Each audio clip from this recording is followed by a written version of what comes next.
नमस्कार। कक्षा 8 की मैथ शुरू करते हैं। दूसरा सवाल है निम्नलिखित का गुणनखंड विधि से धनात्मक वर्गमूल ज्ञात कीजिए। दूसरा का पहला सवाल है 625 बटे 1296 गुणनखंड विधि से निकालना है। तो इसका गुणनखंड 625 का गुणनखंड कर लेते हैं। लास्ट में 5 है।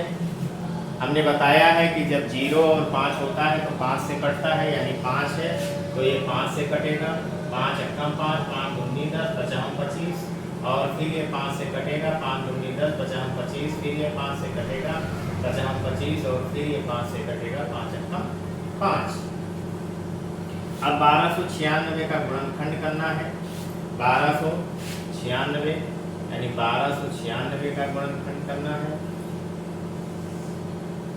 1296 का गुणनखंड करना है। हमने बताया है कि जब लास्ट में 0 2 4 8 होता है, 2 0 2 4 6 8 होता है तो 2 से कटेगा, यानी 6 है तो 2 से कटेगा।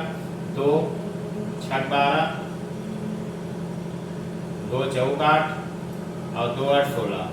फिर ये लास्ट में 8 है तो 2 से कटेगा। 2 तिहाई 6, 2 दूनी 4, 2 चौक 8, फिर ये 2 से कटेगा। 2 अक्कम 2, 2 6 12, 2 दूनी 4, फिर ये 2 से कटेगा।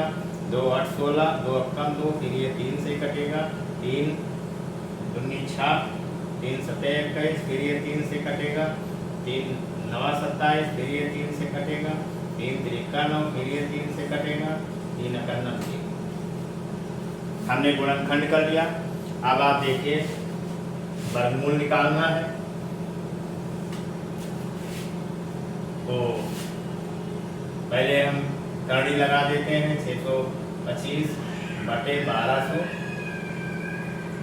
625 1296, यानी 625 1296। तो जिसका जो गुणनखंड है वो लिख लेते हैं।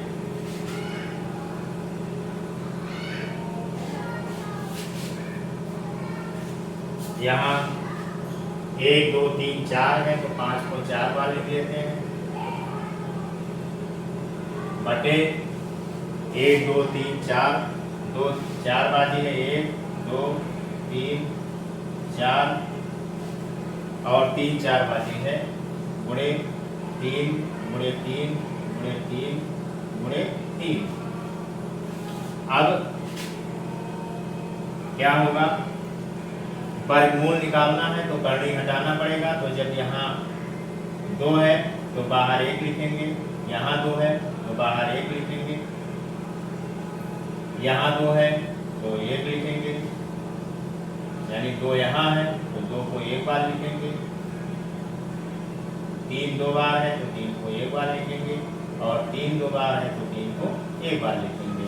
यानी ये हो गया कितना, 55 25, और नीचे का भी गुणा कर लीजिए। 2 दूनी 4, कहीं 12, कहीं 36। यही आंसर हो गया।